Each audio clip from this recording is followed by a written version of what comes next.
Las metáforas náuticas, presidente, ¿se picó el Mercosur? ¿Qué pasó? No, yo creo que no. Yo creo que el presidente uruguayo se destempló. Me parece que si hay alguien que perdió la templanza en su discurso fue él. Porque además me parece muy poco gentil para con los compañeros de barco decir que está cargando un lastre. Y el lastre somos nosotros. ¿Nosotros Argentina? Nosotros Argentina, nosotros Brasil, nosotros Paraguay. Él dice que estar en el Mercosur es cargar un lastre. La verdad me pareció tan poco feliz, tan poco educado, con toda franqueza. Tan poco educado. Lo que más me impresiona es que digan que el patotero fui yo, porque el discurso fue tan inusualmente agresivo. ¿Lo sorprendió? Y sí, claro, porque es más, Bolsonaro habló. Y Bolsonaro fue muy cuidadoso con sus palabras. Hizo el planteo que siempre hace Brasil, de buscar más apertura en el Mercosur, de discutir los aranceles. Nos propuso que llevemos a un grupo de técnicos ese debate. Que uno a priori hubiese esperado más agresión en Bolsonaro y no en de la calle repente Pou. salió Lacalle con un discurso absolutamente, a mi juicio, inusual, fuera del lugar. Y la verdad, yo soy el presidente de Argentina, no tengo por qué soportar que a mi país lo llamen lastre. Sea un uruguayo, sea cualquiera. No tengo ¿Hubo por qué alguna soportar conversación eso. posterior al respecto? ¿Pudieron hablar después de esto? No, pero también me parece que es un incidente y punto. Yo lo que quiero que sepan todos, yo no voy a dejar que traten así a la Argentina en un grupo regional como es el Mercosur. Lo paradójico es Perdón, que... y tampoco trataría así a ningún país del Mercosur, yo no trataría así a nadie. Me parece que, en verdad, no fui yo el destemplado, sinceramente.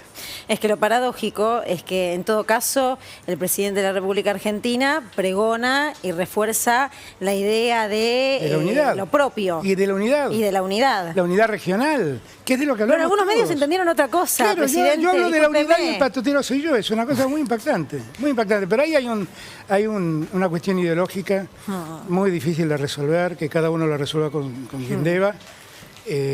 Pero lo que sí sé es que yo, como presidente de Argentina, es muy difícil que en una reunión de esa naturaleza me quede callado si alguien está diciendo nosotros somos un lastre para otro. ¿Corre el riesgo la unidad en el Mercosur? No, en yo este confío contexto? que no. Yo confío que no. Para mí ha sido un incidente y punto, y el incidente pasará. Los tiempos cambian y yo lo que creo es que gobierne quien gobierne, el Mercosur se ha podido mantener unido desde que se creó hace 30 años atrás. ¿Qué responde ese sector que habla de que Argentina está cada vez más aislada? ¿Es No tengo la cierto? ¿Es menor una idea, falaz? no tengo la menor idea.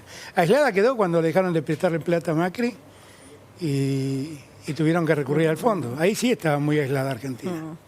Ahí sí estaba absolutamente aislada. Cuando los acreedores le dijeron a vos no te presto más plata, bueno, vas a pagar, y salieron corriendo a pedirle al fondo un préstamo inusual en monto y en tiempo de repago. Ahí sí estábamos absolutamente aislados. Supongo, Macri, Luciana, de hecho, que... Macri sí. dijo, entre otras cuestiones, porque ha hecho muchas expresiones públicas, dijo que él no se arrepiente de haber ido al Fondo Monetario Internacional. ¿Cuál es su mirada al respecto? Y la verdad es que tendría que pedirnos perdón. Honestamente tendría que pedirnos perdón al país, porque el daño que le ha hecho al país es incalculable. Es incalculable. A mí me impresiona mucho porque a nosotros nos demandan todos los días autocrítica. Y la verdad lo que han hecho es, créanme, insólito. O sea, solamente para que ustedes tomen noción de lo que estoy hablando. El año que viene, el acuerdo que firmó Macri obliga a la Argentina a pagar 18.000 millones de dólares al fondo. Solo al fondo, 18.000 millones de dólares. Y al año siguiente, 2023, 19.000 millones de dólares. Es impagable. Sí. Bueno, fue Sin uno de los palabras. temas de la semana también. Sin No palabras. podemos pagar, no podemos pagar. Se ha hablado mucho de esto, por ¿no? eso, a mí volviendo a la pregunta inicial, y seguimos después con este tema, a mí me impresiona mucho que Macri no se dé cuenta el desastre que hizo. Francamente, hoy leí una cadena de tweets donde Martín Guzmán, con su espíritu docente, le explicaba a Macri los errores que cometía cuando afirmaba cosas que no eran ciertas. Pero hay un punto que no son errores, es convicción. Acá no se equivocaron, hicieron lo que creían. Y esto es lo que los argentinos tenemos que tener en cuenta. Este es el dato. Hicieron lo que ellos creían que había que hacer. Endeudarse a una costa de postergar a la Argentina. ¿Y ahora qué sería un buen acuerdo en tiempo, por ejemplo? ¿Extender esos 10 años en cuánto tiempo? Bueno, acá el problema, yo lo que busco, que es lo que Cristina dice y yo también digo, que ese es otro tema, ¿no? Que habla Cristina y dice, uy, Cristina dice todo lo contrario a Alberto, y yo no sé dónde está la contradicción. Claro, ella dijo que no se le podía pagar al Fondo Monetario Internacional. Es que, ¿cómo le pagamos 18.000 millones de dólares el año que viene al fondo? Si alguien me trae una respuesta, le escucho con atención. Eso es la pregunta. ¿Y qué vamos a hacer? ¿Qué va a pasar? Bueno, estamos negociando con el fondo, porque también dijo Cristina que no es nuestro deseo no pagar, es que la obligación de pagar no se convierta en un hecho que nos abrume y nos postergue. Yo lo dije toda la campaña. Toda la campaña me la pasé repitiendo que la deuda esta vez no la pagan los que menos tienen. Y es lo que vamos a hacer. Ahora, el problema es ver cómo generamos un mecanismo de pago que se extienda lo más posible en el tiempo y que no haga que nosotros suframos como sociedad el tener que pagarle al fondo. Ese es el trabajo que tenemos que hacer. Porque estamos hablando de 18.000 millones de dólares el año que viene y 19.000 el siguiente. Y lo que también estamos hablando es buscar un acuerdo con el fondo, que como el fondo recomendó cuando nosotros hicimos el acuerdo con los privados, un acuerdo que sea sostenible, que en el tiempo se pueda sostener. No que dentro de 3, 4 años yo tenga que reestructurar la deuda porque no puedo cumplirla. Ese es el motivo por el cual uno dice, dame más tiempo, así doy por terminado el tema, ya sé lo que tengo que pagar y damos por terminado el tema. ¿15 años sería un buen tiempo o sería escaso? Y bueno, esa sería una alternativa. Cuanto más años nos den, más aliviado será para nosotros. Pero también hay que ser claros, porque esto hay que explicárselo a la gente. En el fondo hay dos tipos de acuerdos ya preestablecidos. Los acuerdos de stand-by y los acuerdos de facilidades extendidas. Los acuerdos de stand-by se repagan en poco tiempo. El que firmó Macri es un acuerdo stand-by. Se pagan en muy poco tiempo. Los de facilidades extendidas se pueden pagar hasta en 10 años. El stand-by en 3, facilidades extendidas en 10. Lo que nosotros estamos planteando es que a partir del efecto de la pandemia, del desorden económico que la pandemia generó, los organismos internacionales de crédito revisen estos términos y por excepción de la pandemia vean de ampliarlos. Eso es lo que estamos planteando. Si nosotros no hubiéramos tenido que enfrentar la pandemia, la economía nos hubiera caído 9.9 como se cayó el año pasado. Estoy seguro que no. Y se estaría recuperando como se está recuperando ahora. Si nos hubiéramos recuperado como nos estamos recuperando ahora. Ahora, eso es un tema que debe resolver el directorio del fondo. Y es una tarea que debemos trabajar. Es una tarea laboriosa. La misma tarea que hizo, por ejemplo, Cristina cuando trabajó incansablemente en Naciones Unidas hasta resguardar las deudas soberanas de los fondos buitres. Y a partir de ese trabajo hubo una decisión internacional para preservar a las deudas soberanas de las acciones de los fondos buitres, que muchas veces paraban acuerdos de acreedores. Entonces, y fue un trabajo muy, muy largo, silencioso, con mucho tesón que se llevó adelante. Es parecido al que tenemos que hacer ahora. Y mientras tanto ver cómo vamos llevando la situación con el fondo, porque el tema no es no pagar. El tema es que podamos obtener un acuerdo que nos permita sostener el plan económico que nosotros tenemos, que es un plan de desarrollo y crecimiento. Y sin olvidar nunca que nuestra primera obligación es con ese 40% de gente que está por debajo de la línea de pobreza. Uno de los flagelos que usted mismo reconoció más difíciles de abordar es la inflación en la Argentina. ¿Por qué? Porque son muchas causas. Miren, hemos logrado en las últimas reuniones de Martín con el fondo, que el fondo revise algunos conceptos que eran propios del fondo. Por ejemplo, hemos logrado que el fondo diga que la inflación no tiene una causa, es un fenómeno multicausal. El fondo siempre dijo con mucha ortodoxia que la causa era la emisión monetaria y el déficit fiscal. Y ahora ya no dice eso. Y la causa de nuestra inflación es múltiple, no es una. No es una. Donde empiezan a jugar los precios internacionales, aumenta el maíz internamente. Aumenta la soja internamente. Ustedes dirán, pero el maíz y la soja, bueno, con el maíz y soja se alimenta el ganado. Se alimentan cerdos, se alimentan pollos. Aumenta la carne, porque China empezó a importar carne con hueso, que antes no lo hacía. Entonces ahora hay una mayor cantidad de frigoríficos que pueden exportar esa carne y el precio internacional sube.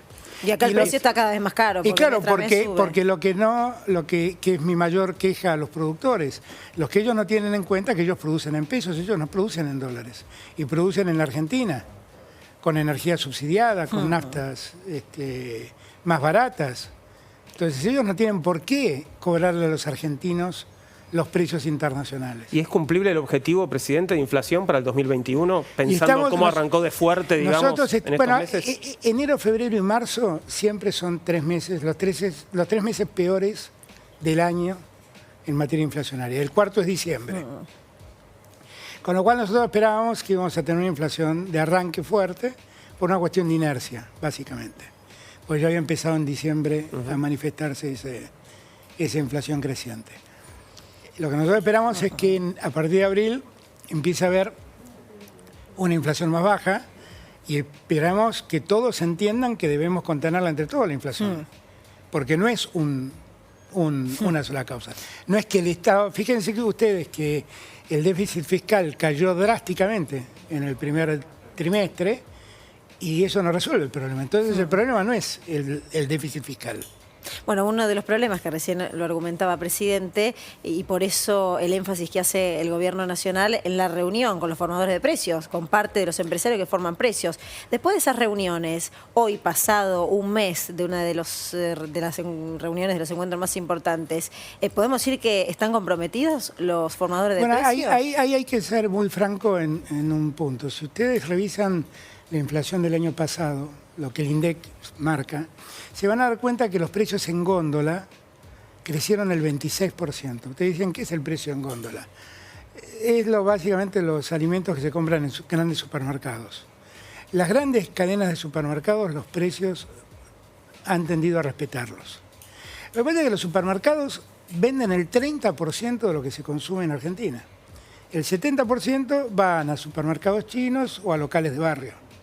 Y allí sí no tienen el cuidado que tienen los grandes supermercados. Porque en verdad también es muy fácil acordar con 4 o 5 grandes cadenas de supermercados y muy difícil acordar con un montón de supermercados chinos que trabajan como trabajan y mucho más difícil con un montón de almacenes de barrio. Mucho más difícil.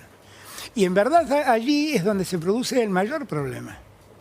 Los precios de la carne, por ejemplo, en los supermercados se respetaron, esos 10 cortes se respetaron. Los pero precios que se establecieron con el Estado. Exactamente, esos 10 cortes que fijamos se respetaron. Pero fuera de los supermercados se hace muy difícil el cumplimiento, porque no todos quieren participar de eso. ¿Y hay una solución para esto? ¿Es el control? ¿Cómo Nosotros se puede hacer? miren, en la historia argentina 2 presidentes aplicaron la ley de abastecimiento. Uno fue Juan Perón y el otro soy yo. Y la verdad lo hago con mucha convicción de que hace falta poner un poco en caja a los pícaros y a los especuladores. Pero en verdad hacemos falta a todos. Hace falta que ellos entiendan que este no es un tiempo donde podamos jugar a pícaros, porque hay mucha gente sufriendo. Y porque la inflación, el que más la padece es el que vive de un sueldo. Y hay gente que vive de un plan, que es mucho más difícil que vivir de un sueldo. Y a ellos la inflación le hace un daño enorme. Y por más que el Estado acomode los planes y los aumente en montos, la verdad es que frente a una inflación donde los precios corren como corren, por esta picardía de algunos productores y de muchos intermediarios también, se hace muy difícil. Pero es un trabajo que tenemos que encarar como comunidad, como sociedad.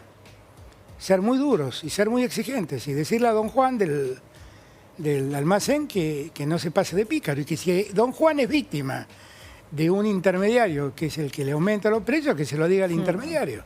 Y que nos digan que nosotros estamos para actuar, que los denuncien y nosotros estamos para actuar.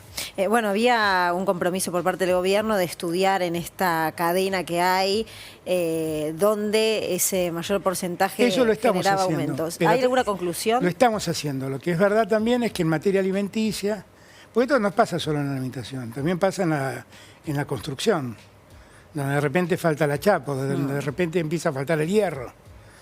Y no es que los precios crecieron en fábrica. Los precios crecen en los lugares donde se venden artículos para la construcción, material de la construcción. Y lo mismo pasa con los alimentos. Hay mucha gente que compra a los productores alimentos y ellos intermedian y distribuyen esos alimentos entre sus clientes. Y es en ese acto de intermediación donde todo ese gasto se distorsiona, ese precio se distorsiona. El otro día hablaba... ¿Cuándo fue? El martes creo que fue. No, miento, el jueves. Así que hoy es sábado, el jueves a la noche. Comí con el presidente del Banco Central y él me contó de un estudio que estaban haciendo sobre cómo se distorsionaba el precio de la fruta. Porque los productores de manzanas y de peras reciben muy poco en relación a lo que nosotros pagamos esos productos. Y es increíble en la cadena todos los que intervienen y cómo se va distorsionando el precio. Es increíble. Es muy difícil, pero es un ejercicio que los argentinos tenemos que hacer si queremos vivir en una economía estable. Esto es Sobredosis de TV, estamos supuesto. En vivo, está el presidente de la República Argentina en una semana muy importante con mucha información y con muchos temas para repasar. Está repleto de informes, tenemos ciertas licencias porque también la entrevista lo amerita, pero me parece que esto también va a dar y va a generar muchas respuestas. Porque, te digo algo. Decime. Macri también nos vacunó. Parece que sí.